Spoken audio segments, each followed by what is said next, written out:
irmã, sejam bem-vindos ao nosso canal, Grupo de Reflexão Bíblica São Jerônimo. Hoje vamos meditar o Salmo responsorial da liturgia, um salmo de lamentação. Mas como todo salmo de lamentação na Bíblia, ele tem uma dinâmica especial. Ele começa com a manifestação da angústia e da dor e depois se transforma numa oração de esperança. O salmo que a liturgia nos propõe começa com um versículo no qual se abre com imagens muito intensas a manifestação da dor.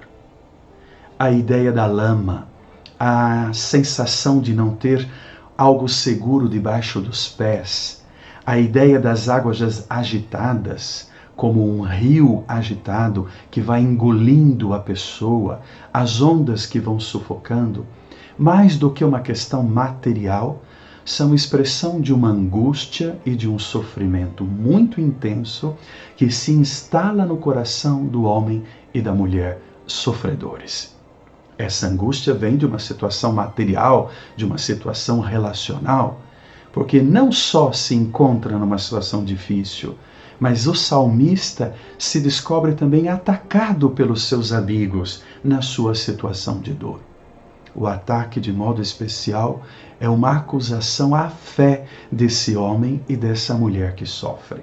Basicamente, o ataque quer dizer o quê? Se você se encontra nessa situação de dor, é porque você fez algo errado e Deus te castigou. Então, você insiste em ir atrás desse Deus que te castiga quando você não consegue sequer se comportar de forma positiva diante desse Deus? Acredito não ser estranho essas mesmas acusações serem ouvidas hoje no nosso contexto, nas nossas comunidades, nas nossas famílias, não é? Pois bem, esse salmista sofre porque está numa situação difícil e porque nessa situação difícil encontra muitos ataques, desprezo da parte dos seus amigos, da parte das pessoas que o rodeiam. Uma situação tão difícil que o leva a sentir internamente, daí as imagens do versículo 3, como se ele já estivesse à beira da morte e pouco tivesse que esperar da vida. Mas nessa situação de afogamento, na angústia e no desespero, o salmista decide elevar a Deus uma oração. Quando ele decide elevar a Deus uma oração, ele está abrindo a sua vida. Na verdade, desde o início do Salmo, ele está fazendo isso. Mas depois de manifestar, de lamentar a sua dor, agora ele se dirige a Deus. Ele invoca aquele no qual ele pode esperar. Esperando, sobretudo, que Deus rompa o seu silêncio e então se manifeste na sua vida, salvando-o da morte. Se Deus romper o seu silêncio, não é somente o salmista que terá uma resposta ao receber de Deus a ajuda na sua dificuldade, mas também todos aqueles que atacaram o salmista encontrarão uma resposta, vendo que Deus de fato se coloca de lado do homem e da mulher sofredores.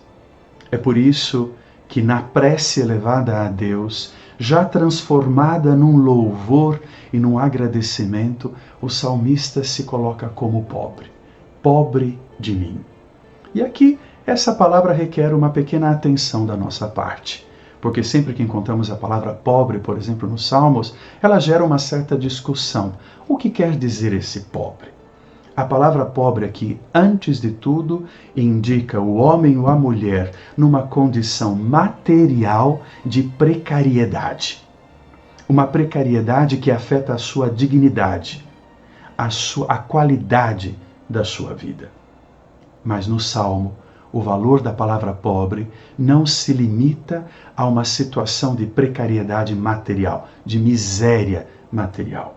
Ela indica também uma atitude interna de humildade.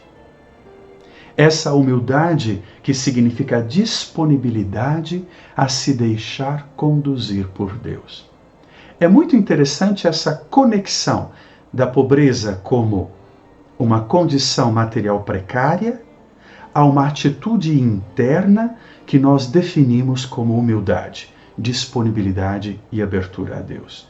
Por que isso é importante? Se nós não alcançamos, e o Salmo quer nos ajudar a isso, a uma condição de pobreza interna, entendida como humildade e disponibilidade a Deus, então nós podemos facilmente assumir na nossa vida uma atitude parecida com aqueles que atacam o salmista que sofre. Quando nós, rezando o Salmo, entendemos o sentido dessa pobreza, antes de tudo como uma atitude interna de humildade, nós nos abrimos a Deus. E ao nos abrirmos a Deus, diante desse Deus, desenvolvemos uma condição de empatia para com o pobre material, para aquele que se encontra numa condição de miséria, de precariedade. O salmista aqui se coloca como pobre. Por quê? Porque ele sabe que Deus está do lado dos pobres, em toda condição possível de pobreza. E por isso ele se diz pobre, necessitado de Deus, mas ao mesmo tempo disponível à ação e aos ensinamentos de Deus na sua vida.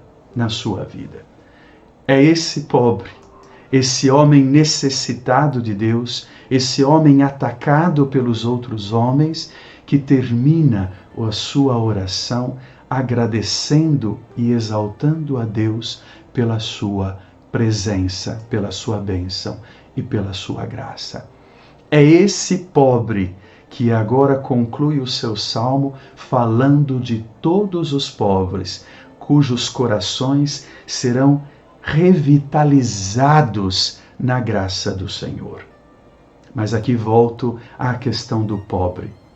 O salmista começa dizendo a sua dor, invoca o auxílio de Deus na condição de pobre, porque sabe que Deus está do lado dos pobres. E conclui com um ensinamento fundamental: humildes, pobres, o vosso coração reviverá. Ou seja, toda aquela lama, aquela água, aquelas ondas agitadas serão superadas.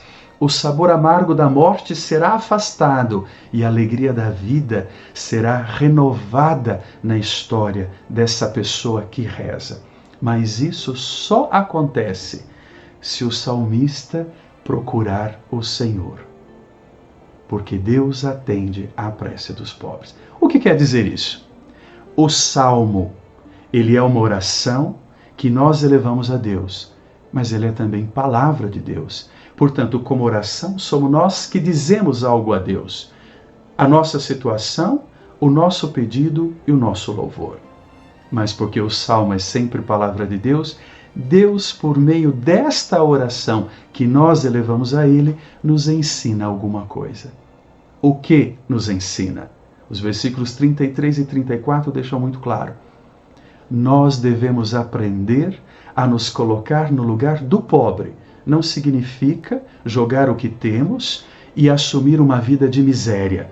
Significa desenvolver no coração uma atitude de disponibilidade a Deus. Esta disponibilidade significa procurar o Senhor constantemente, ou seja, nunca perder essa sintonia com Deus.